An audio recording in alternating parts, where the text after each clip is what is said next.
Protect your child from serious diseases like measles, mumps, and chickenpox, and they keep your child safe, healthy, and thriving. Need help finding a provider? Visit parenthelp123.org or call the Help Me Grow Washington hotline at 1-800-322-2588. Hi, it's your favorite Rainier Avenue Radio host from the Clean Greens Living Live show. It's Queen Bree and Robin T. Our show is live every Thursday at 3:30 p.m. Pacific Standard Time with topics ranging from life from the farm, health and wellness, and race and social justice. We feature guests each week with expertise in activism, entrepreneurship, healing, and food justice. So come join your girls live every Thursdays at 3:30 p.m. Pacific Standard Time on the Clean Greens Living Live show. You can even call in and be a part of the show. See you then. This is your Rainier Avenue Radio.world community update on education companies offering free subscriptions due to school closings. You can access a list of over 1,000 free education resources at www.amazingeducationalresources.com and also join the Amazing Educational Resources Facebook group. Yo, what's good? It's D-Money, and you should definitely check out Fresh Juice every Wednesday, 9 to 11 Pacific, right on Rainier Avenue Radio. With pint-sized Patron, P-Treasy the Don, y'all be sure to clean your mirrors as we play brand new hip-hop and R&B from locals and worldwide. Which I be yourself, a.k.a. Malcolm Flex. Make sure you check out Fresh Juice every Wednesday, Pacific Standard Time from 9 to 11 p.m. And to get those exclusive interviews that we be doing. Sipping a brand new fresh juice every single week. Yeah. Every Wednesday, 9 to 11, Rainier Avenue Radio. Yeah. If you or a family member are 55 or over and need nursing home level care, but want to keep living where you are, check out Providence Elder Place PACE. This program offers healthcare, housing, transportation, and recreational activities. There are no co-pays or deductibles, and it's covered through Medicare and Medicaid. Providence Elder Place PACE works to keep you healthy and in your home. Call 206-320-5325 or visit providence.org Elder Place. Providence.org Elder Place. This is Rainier Avenue Radio.world. Welcome to Real Estate and Money, a half-hour program on Rainier Avenue Radio.world designed to help you whether you're a buyer, seller, investor, or renter in real estate.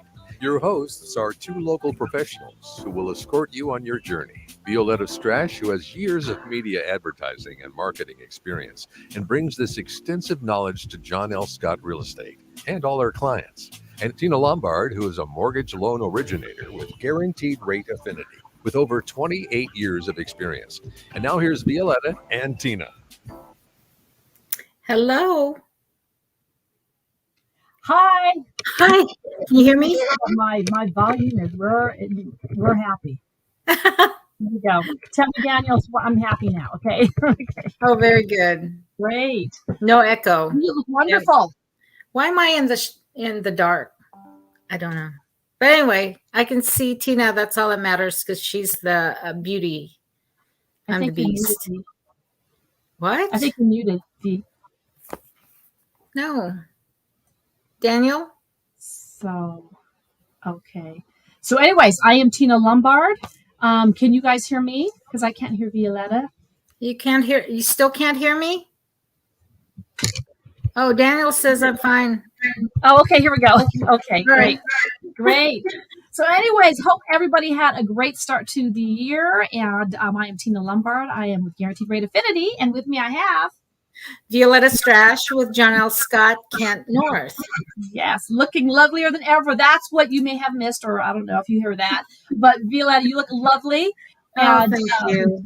And today, always do. Yeah, just keeping it with you. But we actually have several topics we're going to talk about today. And Violeta called me yesterday or texted me, and she gave me some insanely beautiful, wonderful ideas to talk about today. And one of them going to be whether you pay monthly on your mortgage or you pay bi-monthly. Are you actually saving more on your mortgage? So that's an interesting topic we're going to attack today. Also, if you change your lender, if you changed midstream, or if you just got a loan and the loan was sold, or maybe 3 years into it, your loan is sold to another lender. How is that going to affect you? How can you get the biggest bang for your bucks when you make your payments? And also, we're going to talk a little bit about getting ready for taxes. Yep. Mm-hmm. But before that, V, do you have an update? Yes, I do. Are we okay? I can hear some feedback too, Daniel. Here we go. I'm going to give you the market update for this past week. And in King County, we have active listings. 225 homes are out there. 216 have sold in the past week at an average $1,039,000.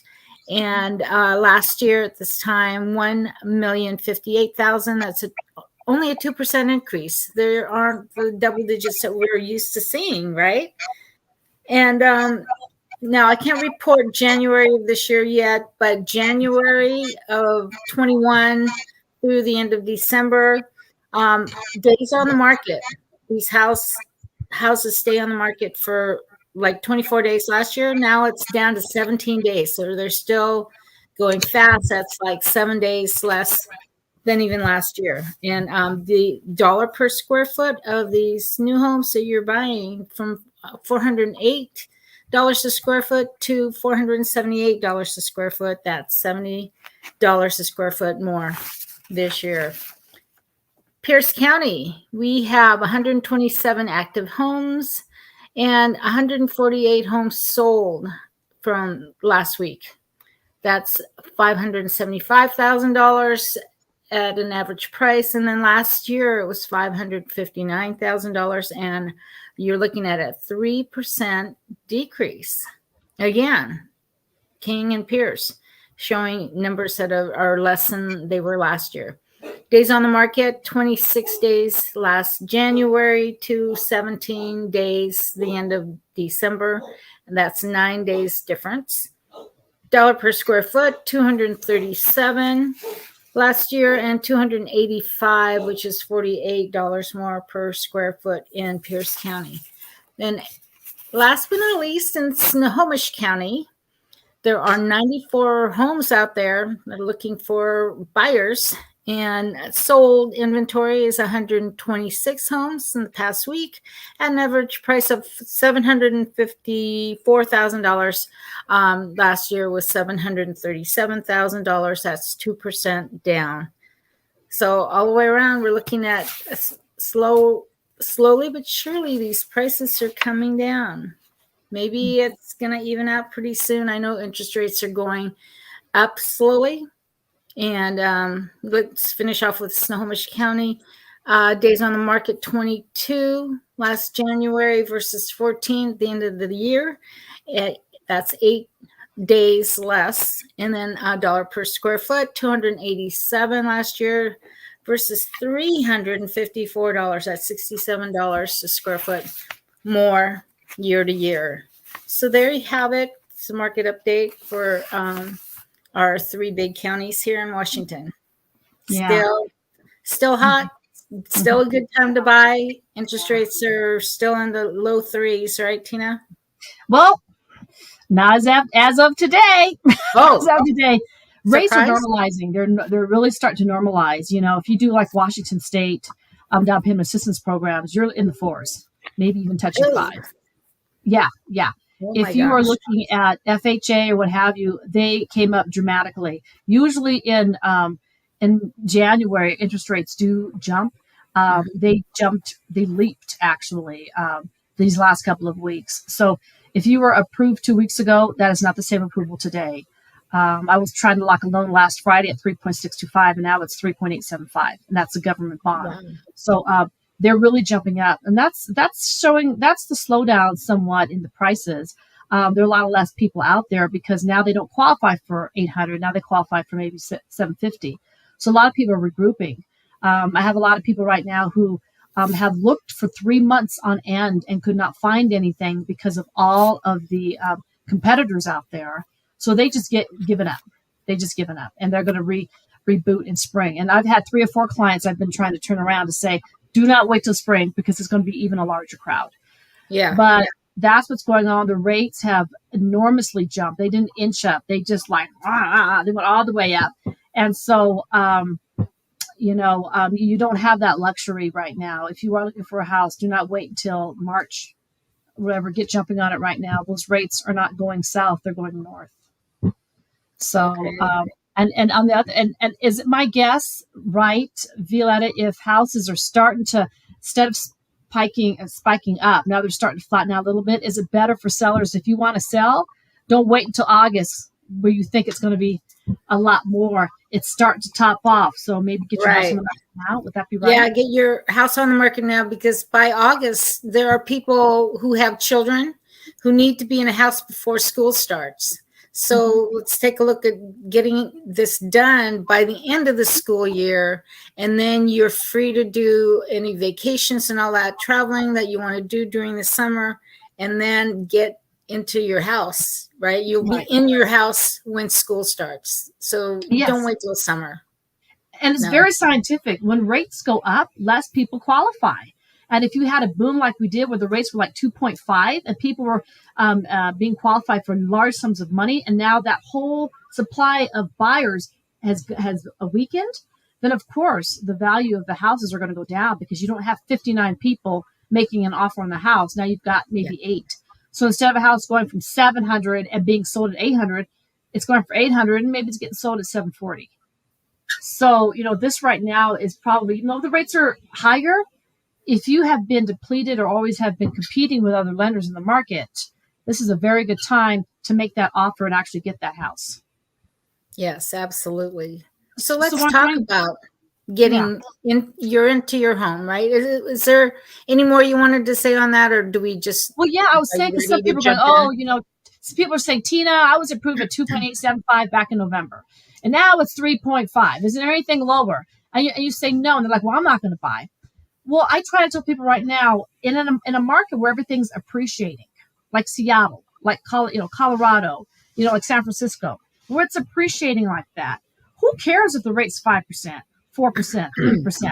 Who cares? You're going to be making value in the appreciation. So you not having a house, and let's say I bought a house today and I made $20,000 next year. You not buying a house is worse than paying an extra $200 because the rate went up.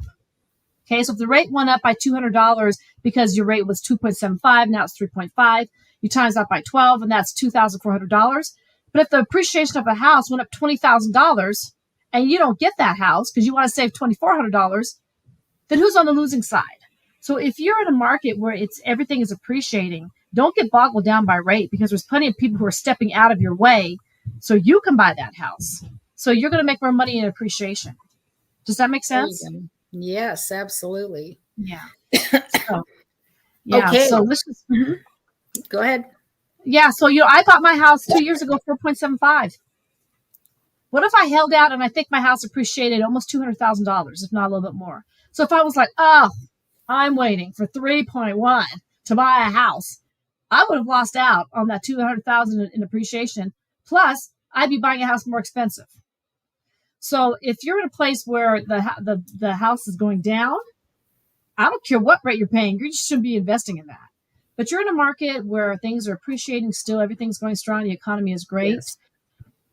Get it. Get it now. Get it now. Yeah. So don't worry about your mortgage too, right? Let's talk about what happens with the mortgage once you get into the house. Yeah. When do you start paying? So usually, classically, we give you 90 days to pay, or we give you up to 90 days. I'm sorry, excuse me, 60 days. I'm sorry. So when you make a when you close a loan, no matter what day of the month it is, you go to the first of the next month, then you skip a month. Okay. So if you close your loan on the 5th of February, you go to the first of the month, which would be March 1st, then you skip that month, and your first payment will be April 1st. Same thing too. It's the very end of the month. If you close on March 31st, you go to the next full month, which would be April 1st. You skip a month, it'll be May 1st. So a lot of times I tell people, don't close on the last day of the month, because the next thing you know, you got a payment. But basically, the first mortgage payment is designed so that you can actually move out of your current situation, whether it's another home or an apartment, and you have enough time to move. I have a lot of people who freak out and they close their loan on the 31st of March and they expect to move into their house on the 1st of April, and they don't realize the next payment is coming up, and then maybe they owe money on their rental. And so the mortgage payment is designed for you to have at least 30 days to get your finances in order. Yep. Yeah. So, but a lot of times you have that first payment, hubby. Where's my first payment going? I know. Where is it going? Yeah. What's happening? And also, now you've explained about the payments when you start.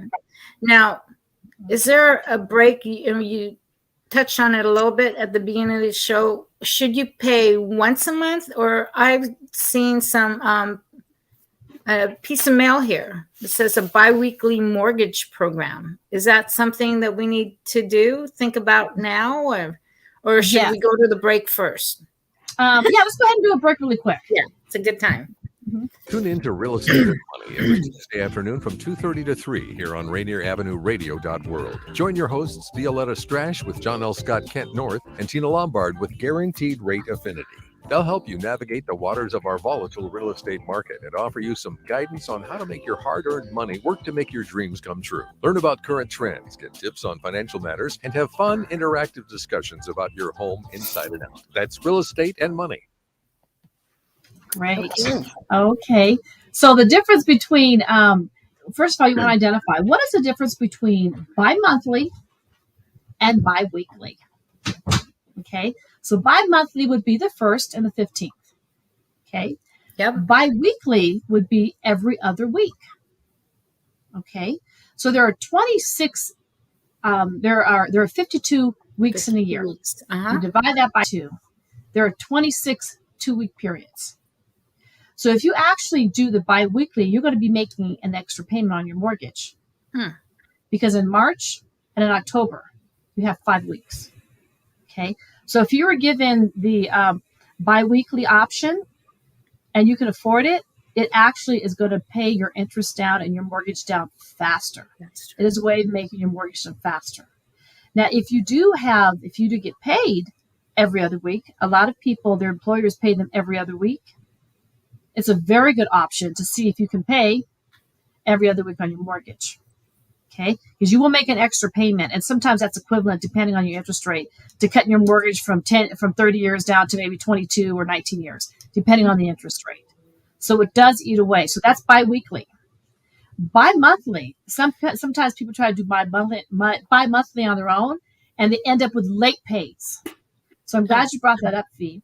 Because if you pay on the 1st and the 15th, a lot of mortgage companies give you an 11 to 15-day grace period before you're late. Okay. If you on your own make half your payment on the 1st, and then you don't pay until the 15th or the 16th, your loan may be considered late, or you may be assessed a late fee. And you're just doing it on your own, going, oh, I'm splitting the payments. No. Okay. So you want to make sure you talk to your lender, and your lender or your servicer actually sets up those bi-weekly payments for you. And what happens is that they will take your payments that are throughout the year, and they'll go ahead and they'll cut them into 26 payments or what have you. And then they will assess it and send you coupons for that, or set up auto draft for that. So it does, if you can, it does cut down that balance exceedingly. You know. So are you on that type of payment plan, Violeta? I don't know. I haven't decided yet which way we're going to go. We need to pay February 1st. Okay.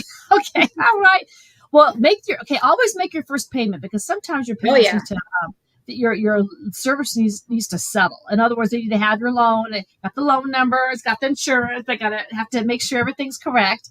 And then they're like, okay, pay us.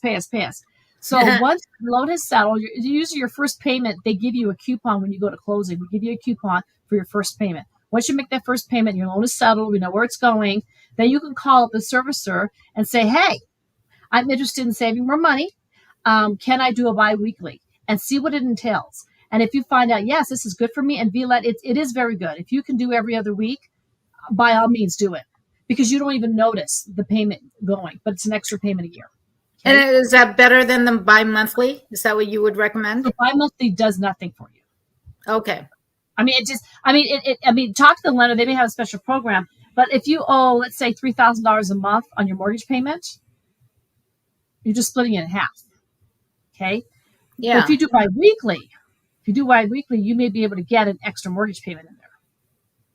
So bi-monthly is more for your convenience, but bi-weekly is the way of trying to figure out getting more payment in there. Okay.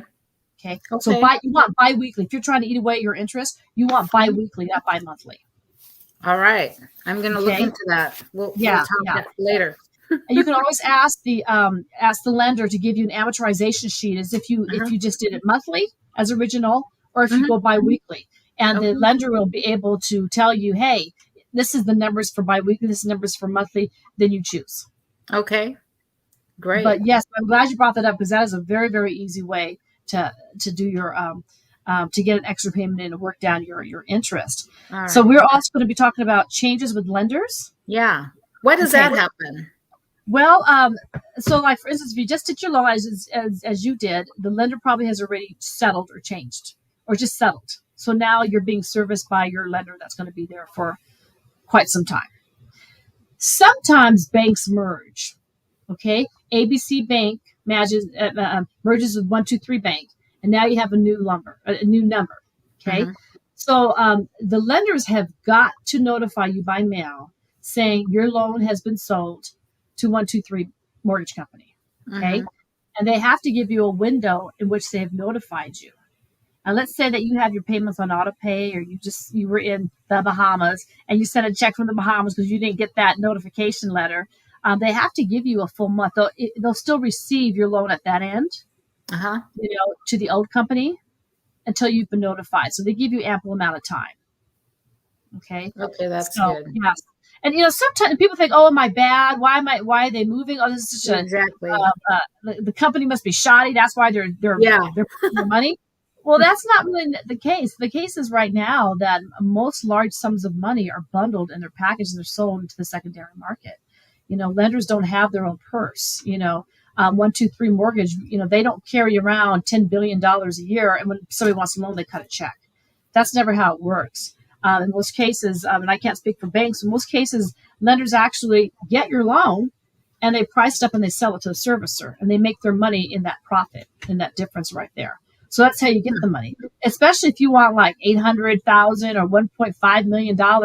There's not a lot of companies that can just write that type of cash and give it to you. They make their money and taking and securing the instrument and selling it off in the aftermarket to a servicer. So always expect that. And, 30, 40 years ago, you'd go to First Bank or, 123 Bank, and they'd keep the loan, they give you the money, and you give the money to the bank. Now with commerce and with all the hundreds of thousands of home buyers, no one bank has all that money. So it's going to be sold, and it's going to be transferred, and life is going to happen. People, companies change names. So expect it, but do not judge your lender on whether they sell their servicing or not, because it's almost commonplace. Okay, that's good to know. Yeah, perfect. Yeah. So at the end of the year, so V, you just bought a house, correct? Yep. At the end of the year, you have a settlement statement that you actually had when you bought your house. So if you bought your house from January 2021 all the way to December 31st, if you bought your house, you got a settlement form at closing that shows all your fees and all your costs. And also, if you refinanced your house between January 1st and December 31st, you actually got another settlement statement that showed all your fees and everything. You need to bring that to your tax accountant. And I do not recommend, if you've got a house and you've got businesses and all this fun stuff, to do your own taxes if you're not licensed or have the ability to do that. So if you bring it to a CPA or a tax accountant, they can actually write off maybe some of your taxes, maybe all of your closing costs. Who knows? Just depending on you. So V, do you have a tax person that you use? Yes, we do. Okay. And I do recommend you going to one. Real estate it's a lot of things that people forget about in real estate, especially if you don't know where your settlement statement is, all that, because there's loan origination fees, right? That that's tax deductible. If you pay property taxes during the course of the year, that's tax deductible. Maybe you'll forget it if you're doing it yourself. So go to a professional and find out what, like Tina said, bring that piece of paper and they'll ask you all kinds of questions, and hopefully they'll cover all the deductions. Because there's some people and they're like, well, I don't want to pay a tax accountant because they charge $150 a sheet. I'm like, they found $40,000 that you did not know that you could claim, so they're worth the $500, So, and then that's tax deductible. You can put it on your next year's tax returns. So, am I right? People say, oh, I'm not spending $300 for somebody to look at my taxes. And then, they leave, $15,000 worth of credit sitting on the table, So, usually I tell people at the end of the year, you're going to get a mortgage interest statement from your current servicer. So if you have a house or you just bought a house or you refinance, at the end of the year, you're going to get a mortgage interest statement from your loan provider. And that is what you need to take to your, to your tax accountant. Put that into your tax mix. Don't leave that money sitting on the table. What if you're selling a house, Tina? Do you write off improvements? Like, I mean, there's so I'm not tax accountant.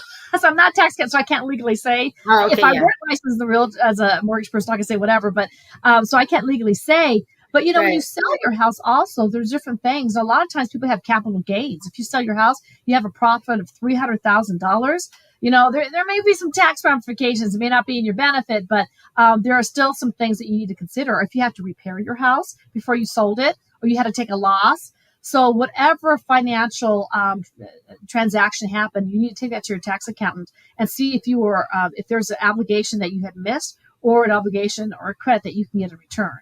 So it's always advisable. So the end of the year, since our mortgages are our biggest investment, most people, it's their biggest investment. I'm not talking if you're like this billionaire with 15 different mega companies. I'm talking about just the person who's got 1 or 2 houses. Your mortgage is your biggest bet. So make sure your utilities, you've got all your utilities accounted for, all your business licenses accounted for, your mortgages accounted for. If you refinance, any settlement statements, all utilities, every expense you have for the house, make sure you get all of that, because sometimes you can write some of that stuff off. If you have a mom and pop business, or you've got a Schedule C on your tax returns, a lot of times if you have your office in your house, and everybody's different, if you have an office in your house, your tax accountant or your CPA can actually maybe write a portion of that off. If you drive your car from a business from your house is your business, you may be able to write some miles off or some expenses off with your car expenses. So the only thing that your CPA can do is tell you no, right? So get all your utilities, get all your expenses, get all your licenses, continue education, everything you can associated with your house, home buyer classes, whatever you had to do, inspections for your new house that you bought, bring all of that, bring it to the table and say, look, this is everything I spent, and see if your tax accountant can actually use that. And you might be pleasantly surprised. I wrote off my piano, I wrote off my piano. Yeah, because I play the piano for church. I play the piano for music. I play the piano. I even have an electric keyboard, 88 key, and an amplifier. I wrote that off because it's part of my business. And I have a piano in my house. I wrote that whole thing off because I give lessons and perform live. So you never know. But when you have a house, a lot of things can happen. Yeah, like you were saying, especially now that people are working from home, just save all of your receipts. Make some, keep good records. That's all I have to say. Your Wi-Fi, bring a bag or a box of all this stuff to your accountant. Bring a bag of all your stuff. And even when you talked about a car, there are differences between a car you lease and a car that you buy. So get all that information to your accountant, and they'll take care of you, hopefully, and get you so many more deductions than you could ever find on your own. Oh, exactly. So we want to tell people, this is my last closing remark for today with taxes and houses. A lot of people don't realize when you make a lot of money and you have no children, you've got no tax shelter. You really don't. You've got no tax shelter. When you buy a house, you do have a mortgage interest that you can actually will help you with your taxes. Okay. So for those single people out there that are making tons of money and you don't have a house, you can't afford not to have a house. So that's when you want to call the professionals in and see if you can get into some type of equity builder. And I think we're done. Thanks, Daniel. Okay. All right, Daniel. Thank you. And then right after our show, stay tuned to when you meet a leader with Vashta Sharma. All right.